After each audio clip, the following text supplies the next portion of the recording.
Dit is die wrak van die slaweskip wat meer as 200 jaar gelede aan die Kaapse kus gesink het. Die São José was 'n Portugese skip wat slawe van Mosambiek vervoer het.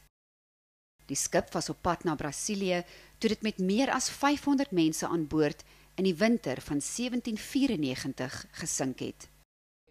Voorwerpe wat uit die wrak herwin is by die Iziko slaweloosie onthul.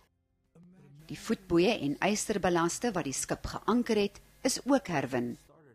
Historiese hoop die ontdekking sal meer lig werp op die donker verlede. We want them to feel the emotion and to remember the people who are represented by that piece of iron or by that encrusted slave shackle.